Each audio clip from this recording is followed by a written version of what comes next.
Hi viewers, ఎలా ఉన్నారు? ఈరోజు పేదరాశి పెద్దమ్మ కథలలో 3వ కథ విందామా? నలుగురు చెప్పేదే నిజం. ఉద్దతు అనే గ్రామంలో రామ్లాల్ అనే ఒక బ్రాహ్మణుడు నివసించేవాడు. రామ్లాల్ చిన్నతనం నుంచి తిండి పుష్టి కలవాడు.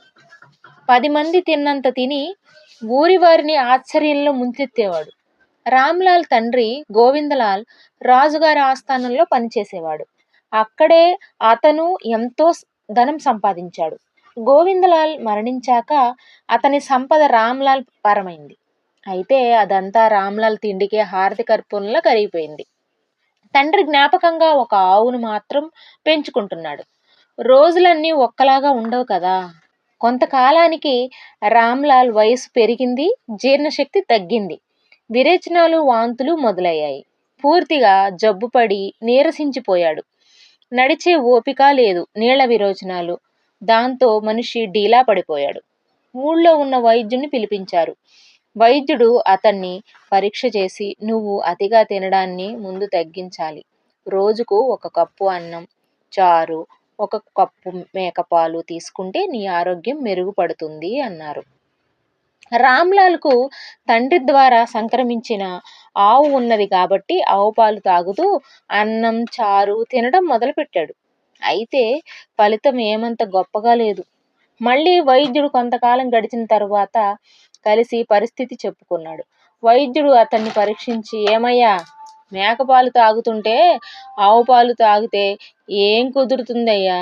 కాబట్టి నేను చెప్పినట్లు తప్పనిసరిగా మేకపాలు తాగాల్సిందే అన్నాడు. రామ్లాల్కు గొప్ప చిక్కు వచ్చి పడింది. దగ్గరలో మేకపాలు అమ్మేవాళ్ళు లేరు. పైగా రామ్లాల్కు మేకల గురించి తెలియదు. మేకపాలు తాగాల్సిందే అంటున్నారు వైద్యుడు. సరే, ఎలాగైనా ఒక మేకను తీసుకుని పెంచుకుందామని దాని పాలు తాగడమే మేలు, ఖర్చు కూడా తగ్గుతుంది అని భావించాడు. మేకపాలు బయట కొంటే నెలకు ఎంత ఖర్చు అవుతుంది? వైద్యుడు 3 నెలలు వాడమన్నాడు. ఈ లెక్కన బయట పాలు కొనే బదులు ఆ డబ్బు పెడితే ఒక మేకే వస్తుంది కదా అని ఆలోచించి డబ్బు కూడబెట్టుకొని మేకను కొనేందుకు నిశ్చయం తీసుకున్నాడు. రామ్లాల్ ఉన్న ఊరికి దగ్గరలోనే ఒక పల్లెటూరు సంత జరుగుతుంది. ఆ వారాంతపు సంతకు బయలుదేరాడు రామ్లాల్. సంతలో రామ్లాల్ మేకల గురించి వాకబు చేసుకునే విధానాన్ని గమనించిన 3 వ్యక్తులు అతన్ని అనుసరించారు. రామ్లాల్ ఎట్టకేలకు ఆ మేకను తీసుకుని బయలుదేరాడు. 3 వ్యక్తులు మోసగాళ్ళు. వారు ఎలాగైనా సరే రామ్లాల్ వద్ద ఉన్న మేకను దొంగలించాలనుకున్నారు. వారు 3 కలిసి ఒక పథకం వేసుకున్నారు. ఒకానొకళ్ళు కూడబెట్టుకుని ఎవ్వరి వారు విడిపోయారు. కొంత దూరం వెళ్ళాక ఒకడు రామ్లాల్కు ఎదురెళ్ళి పక్కపక్క నవ్వుతూ, ఏమిటి పంతులు గారు, కుక్కని తీసుకుంటున్నారు అన్నాడు. రామ్లాల్కు కోపం వచ్చింది. ఒరేయ్ మూర్ఖుడా, మేకను పట్టుకుని కుక్క అంటున్నావేం? నీకేమన్నా మతిపోయిందా అన్నాడు. కాదండి, ఇది ముమ్మాటికి కుక్కే, ఆడకుక్క. దీనికి ఆ పక్క గ్రామం వాళ్ళు తనటం చూశాను. దీని వయసు కూడా పెద్దది, చూడండి ఎలా కుంటుటూ నడుస్తుందో అన్నాడు. మేక అటు ఇటు బెదురు చూపులతో నడుస్తుంది. దాన్ని చూసి రామ్లాల్ ఇది కుంటుతూ నడుస్తుంది అనుకున్నాడు. దానిని ఎత్తి భుజం పైన వేసుకొని నడవడం మొదలుపెట్టాడు. ఆ మోసగాడు రామ్లాల్ను దాటుకొని వెళ్ళినట్టే వెళ్ళి అతనికి తెలియకుండా చట్టుచాటు నుంచి వెంబడించసాగాడు. మరి కొంత దూరం నడిచాక మరొక మోసగాడు ఎదురయ్యాడు. రామ్లాల్ను చూసి, ఏమిటండి పంతులు గారు, ఆడకుక్కను తీసుకెళ్తున్నారు, పైగా దాని భుజం మీద వేసుకుని వస్తున్నారు. మా ఊళ్ళో దీన్ని అందరూ రాళ్లతో కొట్టి పంపించారు.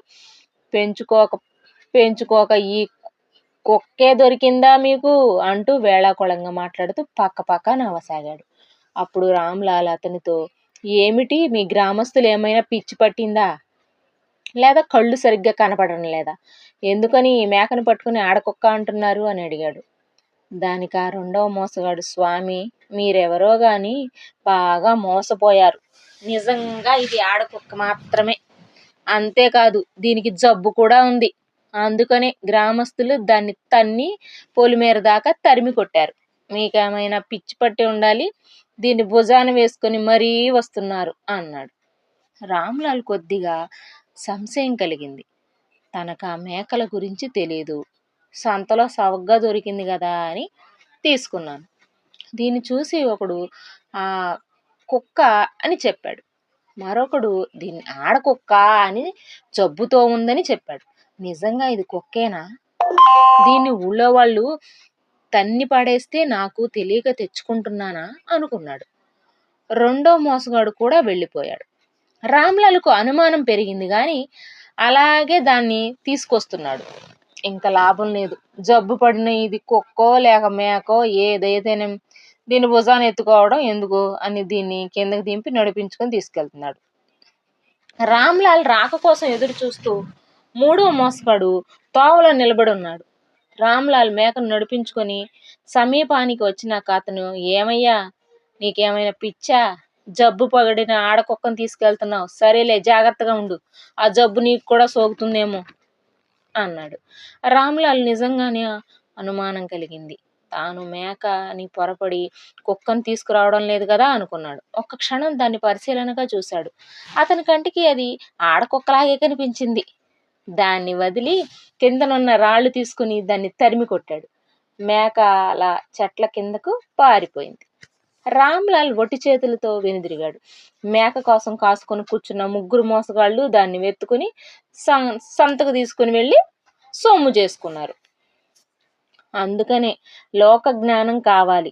10 మంది ఏది చెప్తే దాన్ని గుడ్డిగా నమ్మకూడదు. మనకంటూ ఒక అభిప్రాయం కూడా ఉండాలి. అలాంటి అభిప్రాయం లేనందువల్లే రామ్లాల్ నష్టపోయాడు, మోసగాళ్ళ చేతిలో మోసపోయాడు అన్నది పేదరాశి పెద్దమ్మ తనని కథ చెప్పమని అడిగిన పిల్లలతో. ఈరోజు వియర్స్ మీకు 3వ కథ, పేదరాశి పెద్దమ్మ కథ నచ్చిందని, మళ్ళీ నెక్స్ట్ టైం మరిన్ని తెలుగు కథల కోసం మా తెలుగు ఎవ్రీవన్ హబ్కి సబ్స్క్రైబ్ చేసుకోండి. ఇంకొన్ని కొత్త కథల కోసం మళ్ళీ వస్తాం. అంతవరకు సెలవు. Bye bye.